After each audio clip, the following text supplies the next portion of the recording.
Halo, assalamualaikum, selamat pagi, selamat siang, dan selamat malam. Apa kabar bangsa Indonesia di seluruh Nusantara? Pada kali ini kita akan membahas sebuah tema dengan judul Pesan Gibran lebih kuat dan tegas dari bapaknya. Ada sebuah pepatah yang mengatakan, buah jatuh tidak jauh dari pohonnya. Maka hal itu sangat tepat jika kita sematkan pada sosok Gibran, Wali Kota Solo, dengan bapaknya, Presiden Jokowi. Selama ini kita sudah melihat tegasnya seorang Jokowi terhadap mafia pangan, migas, tambang, ormas radikal, premanisme, dan lain sebagainya. Bahkan kepada para lawan-lawan politiknya pun dibuat tak berkutik oleh Jokowi. 2 periode menjadi presiden itu sudah jawaban yang tak perlu diperdebatkan.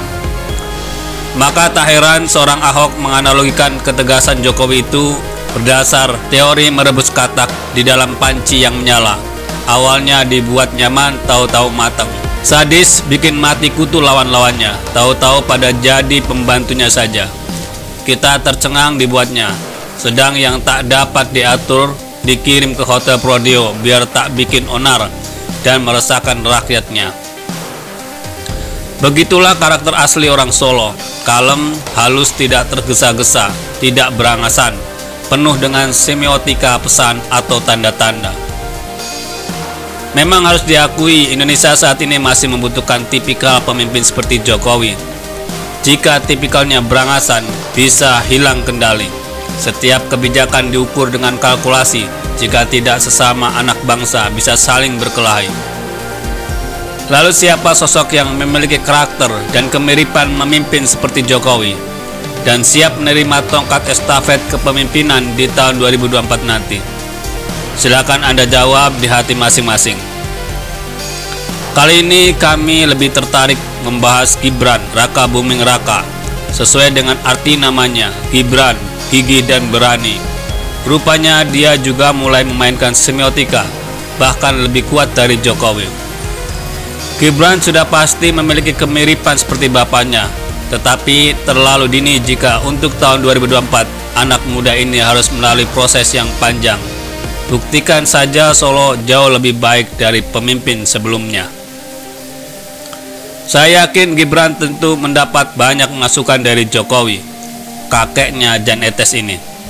Sukses 2 periode menjadi wali kota Solo hingga mendunia dengan tagline Solo, the spirit of Java. Jokowi sudah pasti hafal luar kepala Solo dan dengan segala permasalahannya. Tapi saya yakin Jokowi pasti membiarkan Gibran menjadi matang dengan masalah yang dihadapi. Tak beda ketika Gibran dulu dibiarkan jadi pengusaha catering dan tukang martabak. Begitulah Jokowi dalam mendidik anak-anaknya. Sangat jauh caranya dengan anak-anak Cikias, instan, raih kedudukan diberi hadiah oleh peponya, atau anak-anak cendana yang satu persatu dibuatkan perusahaan oleh bapaknya. Gibran menjadi sosok yang berbeda dalam usianya yang relatif muda, 33 tahun. Sudah memimpin warga Surakarta dengan jumlah penduduk 575.000 jiwa. Dan di samping itu dengan komposisi keyakinan sebagai berikut: Islam 78%, Kristen 21%, Buddha 0,23%, Hindu 0,07%, lainnya 0,03%.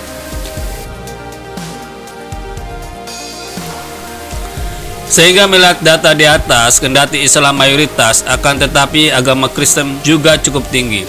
Sehingga peran seorang pemimpin daerah harus hadir netral sebagai penengah melindungi warganya. Maka atas kejadian tempo hari, perusakan makam warga yang beragama Kristen, Gibran benar-benar marah, dan dia tentu hadir sebagai pemimpin membela bagi yang lemah dan menghukum bagi yang terbukti salah. Kalimat yang keluar dari mulutnya adalah, ini sudah perbuatan intoleran. Sampai-sampai mobil dinas Gibran ditinggal di tempat area pemakaman hingga 2 harian. Ini tentu sebuah pesan atau simbol yang tidak main-main bagi yang paham. Selain dia ingin memberi pesan pada korban bahwa pemerintah hadir di tengah mereka, juga memberi pesan kuat kepada pihak-pihak yang berusaha mengacau teritorialnya akan berhadapan dengannya. aksi Gibran tak hanya soal perusakan makam. Sebelumnya saat pemecatan Lurah Gajan beberapa waktu yang lalu yang ketahuan pungli keluarga, Gibran juga melakukan hal yang sama. Mobil dinasnya diparkir di kantor kelurahan. Bagi warga Solo, simbol semacam itu sudah pasti paham. Sebuah simbol genderang perang, jangan coba-coba. Nampaknya Bang Senisa untuk masa yang akan datang kiranya sudah lahir seorang pemimpin yang karakternya tidak jauh sama bapaknya, bahkan terlihat jauh lebih gigih dan berani. Gibran sesuai namanya. Barangkali usianya yang relatif muda sehingga masih dikuasai darah mudanya yang penuh bergelora.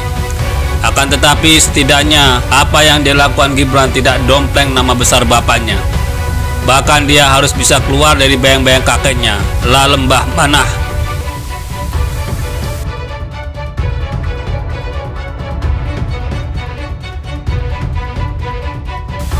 Nah, kira-kira bagaimana menurut Anda? Silahkan ketik kolom komentar di bawah dan jangan lupa subscribe channel ini. Terima kasih.